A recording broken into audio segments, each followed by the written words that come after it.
Sitting with Steve.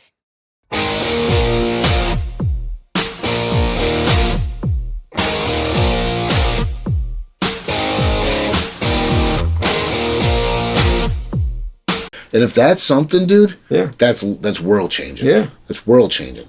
And I do think this frequency is affecting everything. Mm-hmm. And you're working with sound. Yeah. E.T. Brands, Joey Martino. Where did you come up with the name E.T. Brands? That's a long story. So when I was a kid, my dad had a DJ company, and it was E.T. The Sounds of Entertainment Tonight, E.T. And he used the theme song from the actual. You remember the television show Entertainment Tonight? Yeah. So he used the theme song from that. He had a DJ company and he did weddings. The original Entertainment. The original, yes. Yeah, because it was kind of like. Yeah. So he had he had this DJ company, and I used to go with him on jobs all the time. That's kind of where I got my musical background from. Like, I learned about songs and rhythms and what got people up on the dance floor and what made people feel something through this DJ company that he had. And then over time, he got older. I went off to college. We kind of let the DJ company kind of go. But when me and my wife met, we wanted to do something in music. We're both musicians. So we decided, I told her the story about, and we actually met, the tail end of that DJ company was when I met my wife. So we met on a DJ job. The old one. The original, yeah. Wow. So the whole ET thing was like how we met, and then we kind of decided, like, when we were opening a studio, we're like, let's call it at least some kind of homage to that original thing. So we put ET, and ET for us means emerging talent. So that's kind of the backstory of how we got to ET. So you believe in aliens, obviously. Yeah, ET phone home.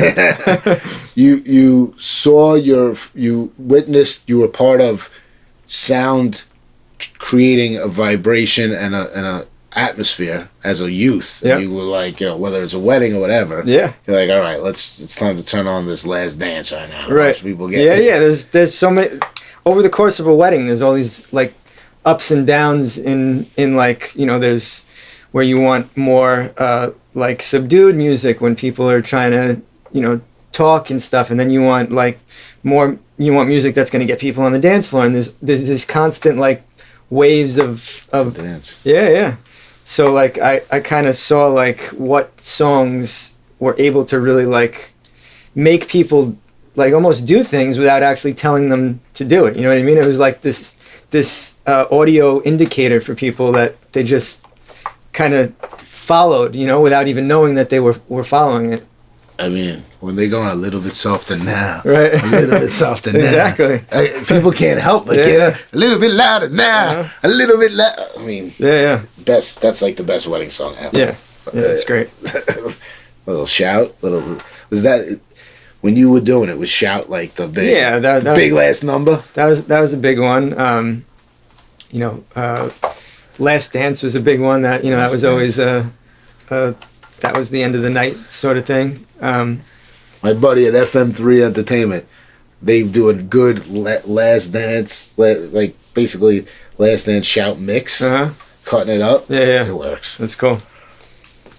So yeah, I mean all those artists, and it when you play songs at weddings, you're playing songs from the 50s all the way through today. We're connecting the family, right? We're trying to get grandma out there with grandson. Yeah, right? yeah. So I was exposed to all those different genres and different eras and stuff, and that I feel shaped my sort of musical career and stuff. So yeah, that's the way probably music is supposed to be experienced. Mm-hmm. It's not necessarily.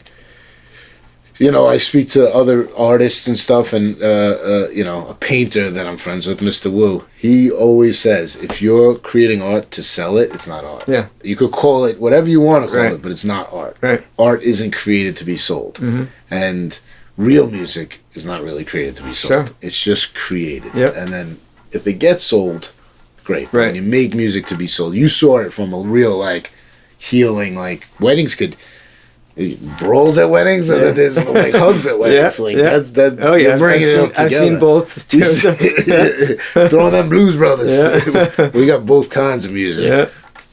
Country and Western. That's right. Well, so music has definitely shaped your entire life, it sounds like. Absolutely, yeah. And, these days, what would you say is the thing that keeps you up at night when it's running this business that has heart, has love, but it's business? Mm-hmm. Running business is, it's hard for creative people to run businesses. Yeah, and there's a lot of creative people watching that are trying to figure out how to run their business while doing what they love. You love music, so tell us a little bit about the business and what the business side. I'm not gonna lie, for a creative sucks. Like it's not the fun part, but when you have good business practices and when you set stuff up the right way, it allows the creative part to happen easier, and it allows the creative part to take over more at the end of the day. So like for me, what keeps me like up, like to me it's that next idea, that next song. Like we always say, like, our next song is our best song. Our best song is our next song. So like you're always striving to, like, you write these songs that you think are great in the moment, and some of them go on to do really well and impact people, but you're always striving to, like, continue to push the boundaries and hopefully come up with something that really resonates first with you, because, like, at the end of the day you're writing for something that you feel, but then hopefully that connects with other people and they feel it too. That's that. In my business we call it "you're only as good as your last trade." Right. So same thing. But the difference is you're like running towards love, but we're running away from fear, right? Like, it's the same thing. Yeah. You're on the edge of the knife. Like, you got to keep going. Like, that's creativity happens in a place that doesn't exist. Right. Otherwise, it wouldn't be called creativity, right? So, like, you're in that place now. Whether you're running from something, or running to something, doesn't matter, because it's the journey that matters. But I definitely would rather be running towards love than running from. So, and everybody that works on my side of the street, I think, would say the same thing. But, we're just running. Yeah. You do what you got to do, right? How, COVID has been a big topic from people bringing up. Yeah. How was your business affected? How did it adjust? How maybe did you come out better? Like, what was your pre and post Christ, admissions? Yeah. So we decided to do a complete reconstruction of the studio, like probably 2 weeks before everything shut down in COVID. So, like, they were talking about stuff, but we didn't think that they were going to shut everything down. And so we're like, we have this idea, this vision. We want to make the studio bigger. We want to make things better for our clients, and we had all the material out in the hallway ready to go, and then COVID shut everything down. And so we had a decision to make, pretty much. We're like, are we just going to stop like everybody else, or are we going to push forward? So it's kind of like, how you say in the book, how can you make lemonade out of lemons type of thing. We basically were like, you know what? This could actually be a perfect time for us to do the construction, because we would have had to probably shut down parts of the studio anyway to do all this. So we took advantage of it, took the leap. Obviously, there was a little bit of money invested, but we were going to have to invest more to actually complete the project. And we just said, you know what, let's go for it. And we believe that we're going to come out on the other side. And COVID ended, and we had this awesome, like, re-grand opening. We had tons of people. Re-grand? Is that what you call it? Re-grand opening. Re-grand opening. We had tons of people outside. We opened up everything, like, people walking through. It was a really cool experience after a long time of, isolating and the whole COVID world. So, not only did you make lemonade, but you bought it on sale. Right. Because the price to do that work after shot up. I mean, all the materials and everything. Labor, everything. Yeah. Literally everything. We're up, like, I don't know, on the average, people talking about eggs. You know, they're up like Yeah. 50% on eggs. So Yeah. like, think about the job you did. Yep. You got the discount price at the right time because Yeah. you trusted your gut and you followed your vision. Yep. That's a question that I ask, and he answered it before I even asked. I usually ask. You didn't know the question. Well, you know, I've been with you for the whole audiobook, the audio experience. So that is true. yeah. Maybe it is an opportunity to let people on the inside. What from an audio engineer's perspective, what was the process like of recording an audiobook, dealing with, you know, messy talent, dealing with all the extracurriculars? Like, how was your experience with it? And is there anything that, you know, I'm trying to tell people to tell their story. Right. So, like, is there anything that did you pick up being part of this process? So I feel like there were two sides of it. It was at times very creative, and then at times very methodical and like almost surgical. Because with an audiobook, you know, there's nothing. You know, when you're doing music, there's instruments, there's vocals, there's all these different things that blend together. With an audiobook, it's literally, you know, just really a voice.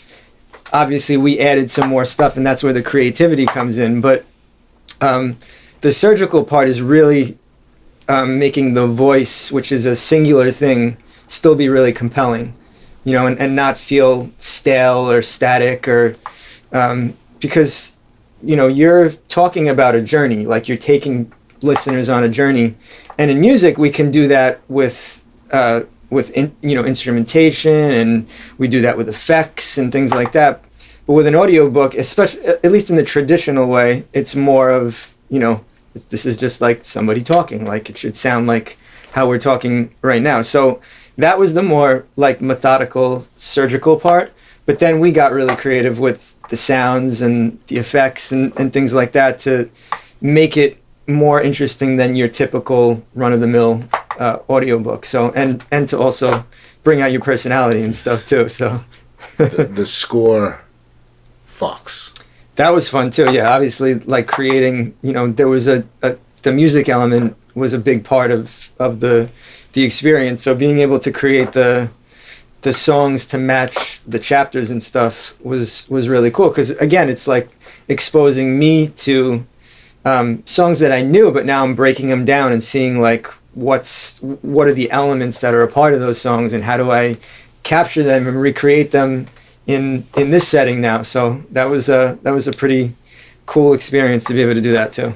And I know the answer to this, but I'm gonna let you answer it. Which was your favorite one? My favorite song? Yeah, of the score that you Oh, recreated. Maybe it's a guy from Long Island. I don't know. I'm gonna go with Billy Joel because Vienna. You know, me and my wife named our daughter Vienna after the song, so that song definitely holds a special place in my heart, and to be able to do that and put it in the audiobook was really cool. So if you're listening to the score for Moron's memoir, How to Be Successful on Wall Street, why you should absolutely not do it, which it will surprise you. But when you listen to Vienna, realize that the person who created it really put his heart into it. And see if you could hear the difference, no matter what frequency it was recorded in. That's right. You know? Because that frequency, which they will figure this out. Mm-hmm. So, when science and philosophy and music kind of, you know, music is medicine. Mm-hmm. We know this. Sure. Because if I put on a certain type of music, like our blood pressure will go up or down, depending on what it is. So understanding what each body needs at what time, and like being able to pump that in and self-modulate based on the frequency. Have you seen these experiments where they'll have like those balls going back and forth and they're all like mismatch, and then eventually they like catch on to each other? That's some, I forget what that's called. Right. We should look that up. But that's called something. If you put watches next to each other because of the quartz in them that are ticking at the different seconds, they eventually start matching. Yeah, it's crazy, right? This is just straight nature. This isn't like, oh, it's a guy. It's like that's why they say the crew you run with, you become that. Right. Like, you're guilty by association because that whatever is rolling in. Yeah. If it's rolling in your crew, it's going to eventually get to you, like, or you get to him, like one or the other, you know? Yep. I also think you could save people, right? You bring them into a good vibrational environment. Of course, yeah. And are you seeing that with kids that have some special needs, that the environmental effect on their kind of status? Yeah. I'm not the best PC guy, but you No, of course, yeah. When you create every kid's different, every kid needs something different, but, for a kid who doesn't know how to regulate or calm down, like creating a calm environment and putting things in that environment that promote that, I think is super important, and we've seen that like over and over again, where, certain sounds, certain things in the room, like, there's certain colors, like there's calming, the senses are definitely affected by what we see, hear, taste, smell, all that stuff. So being able to create an environment like that, I think, is super important for kids, especially. Are there any, like, if you were to tell a parent at home you're stuck, their kid's having an issue, like, you put it on Tchaikovsky, like you put on Beethoven's Fifth Symphony, like, is there like something that works? Yeah, I mean, it depends honestly on like what kids are a little different, because like sometimes they won't respond to certain genres, but yeah, like I've seen definitely classical music tends to like spark something in kids that other genres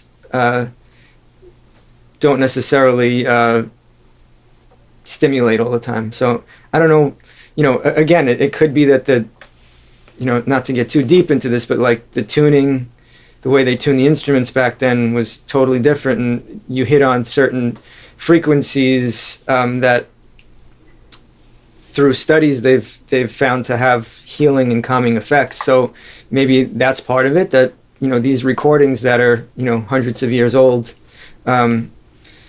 had something about them that is still able to calm people, and now we've maybe gotten away from that as a society for whatever reason, but hopefully the science comes around more and it can help even more people. To me. Right. This is bipartisan shit. Right? Yeah. This is like music, and if we know this, why are we not using it? Right. Then I'll let the other people go running around with that.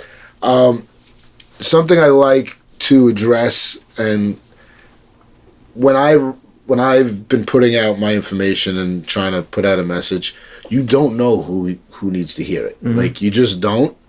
But if you have something to say, I think you're supposed to say it. I like you to this is like, I don't know what question we're up to. We're at a question. Okay. I don't know who needs to hear this, but mm-hmm. and I don't know who you're talking to, but address that person. Yeah. I would say I don't know who needs to hear this, but learn to listen, because listening is a completely different process than hearing. Like, people hear all day long. We hear just by default. That doesn't mean that we're actually taking anything in. It's going in one and out. When I was a kid, my grandparents and my parents used to say, you have 2 ears and 1 mouth, right? That's because you're supposed to listen twice as much as you speak. So for me, like in my life, I always try to, and especially in what I do, like listening is huge. Like, yeah, I can put on a song and I'm hearing it, but my job is to listen to the song and bring out the parts of the song that really can speak to people and hopefully elicit some kind of emotion. So I would say, like, I feel like that can be applied to people not in this world, but just in the world in general. Like, really learn to listen to somebody when they're talking. Like, don't just hear them. A lot of people are hearing and thinking about what they want to say instead of listening to the person. And when you listen to one another, I feel like you connect more. And I think we've lost that connection especially today. So like being able to listen, I think, and not only to people, but like listen to yourself, listen to what, you know, whatever you believe. You know, I'm a person of faith. Like, you know, God is great. Like, I totally believe he's been the sole reason that I am where I am in my life and what I have in my life. But, you know, learn to listen to your inner voice, like whatever that may be. And I feel like that'll serve you in life. Did you get that? That was beautiful. Thank you. And let me tell you something. Doing the interviews, because it's still early, Mm-hmm. it's very hard to listen, because I like listening. Right. But I have to hear, because I have to kind of think about what comes next Yep. a little bit. Yeah, of course. I think that's part of this, Mhm. what I do. Like, and it's very difficult, because I'm like, don't forget that, because that's a good transition. But like, listen. Yep. Fucking listen. Yeah, and it's yeah. like, you know, I'm a fucking goldfish. Yeah. So it is difficult, but I'm trying. It is. It's not easy. As you're saying it, I'm like, yes, you know, and yet I'm still like, Right. I'm like moving my fucking pawn up to Yeah, F2 or something. Like, it's like chess a little bit. Life is. Yes, absolutely. So we're gonna go and we're gonna round the third base here, and at the end, because the book is set up a certain way, I don't have to explain this to you, but what would be, and this could be specific to what you do or whatever, but like, what's a major pro tip? And you can say it in the Steve Thomas voice too. We encourage that. Yeah. A major pro tip. Oh man, You heard enough of them, so like, I know you got some. Oh, like, so Pro tip. one of my own pro tips. Yeah. Okay. I mean, I just kind of went on a long rant about it, but it's like, you know, learn to listen, not to hear. Like, that's my pro tip. That's always been my pro tip in life, is like, you know, I feel like, and listen, it's not easy. Like, me and my wife argue all the time, because like, it's sometimes you have so many ideas and especially as creative people, like you have all these ideas, and like, you still want to try to stay in the present moment at the same time too, you know, especially when you're around people who are really important to you. Like, you want to give them the time and the energy and the focus that they deserve too, because, you know, they're really important in your life. So for me, the pro tip is learn to listen, not hear. Joey Martino is the Mr. Rogers of studio production, guys. Like, let me tell you, everybody, Mr. Rogers right here. Great. And you know what comes next is going to be, is there any quotes that you think about, famous or other, or people that you look up to, famous or other, that kind of like give you that motivational Oh man, push? And any quotes? it could just be like a saying from your father, or it could be like, you know what I mean? It could be, it's just something that you keep, like a little mantra. Yeah. A mantra. He's a mantra. Any quote? Well, again, like, sorry, I'm rehashing, but it's like, you know, you have 2 ears and 1 mouth. You're supposed to listen twice as much as you speak. Like, that was always a quote that I heard over the years, and I guess that's where this whole philosophy came from. Listen, you're a sound guy. It all makes sense. Yeah. Like, it all comes back down to your core principles, and they can be repeatable. Mm-hmm. Like, that's a mantra. That's what a mantra is. Right. It's like, it permeates everything you do. Yeah. It really does. What is your mantra? If you don't have one, maybe you want to think about that. And then finally, we have, what do we have? We did pro tip. Oh, the music guy. Finally, what's your song? Like a song that people should listen to, people should know about. Like, what are you picking? My song depends on what I'm trying to feel, you know.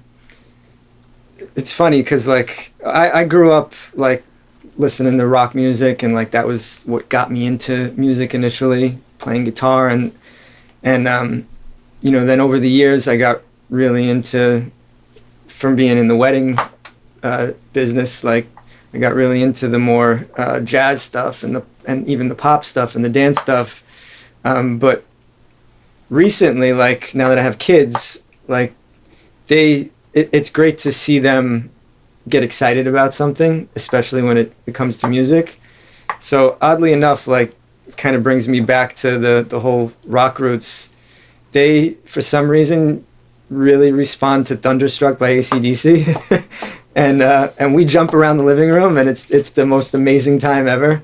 Yeah, like it's very. And you're a hockey guy too. And yes, so it's like a simple. AC/DC has always been like the king of like simple rock, I feel like, but in a really amazing way.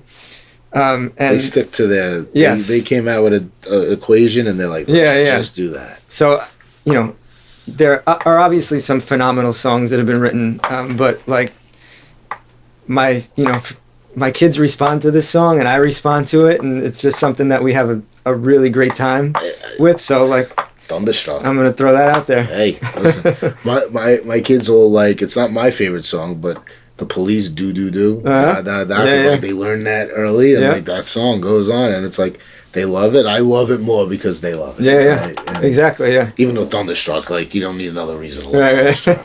That crushes. Yep.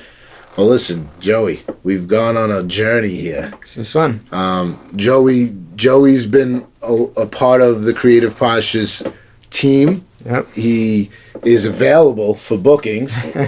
Many successful people come through here. Much, much more successful than me. I know it's hard to believe, but they do come through here very often. And the reason they do is because of you. It's because of the way that your energy takes their clock, their creative clock, and it ticks with yours.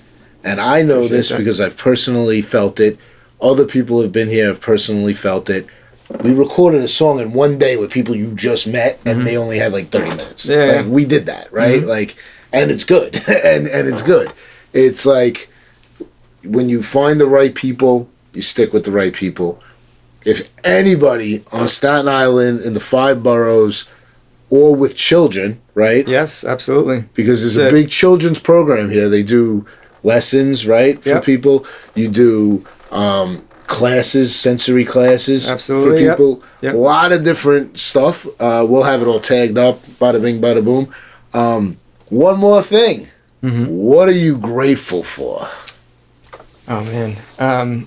Obviously, like, my wife, my children, those are the top priority in my faith, God. Those are the three main things. And then, after that, I'm grateful I get to do what I love every day, man. Like, I love doing what I do. I love working with people like yourself. I love working with all different kinds of artists. And, that's definitely a blessing to be able to wake up and be able to do that. And I come in with energy every day and excitement every day. And that's definitely something that I'm truly grateful for sure. And you do. This has been Sitting with Steve. This is Joey Martino. We are at ET Studios, and this was a real great time. Pleasure, brother. Thank you, brother. Yep. Appreciate you.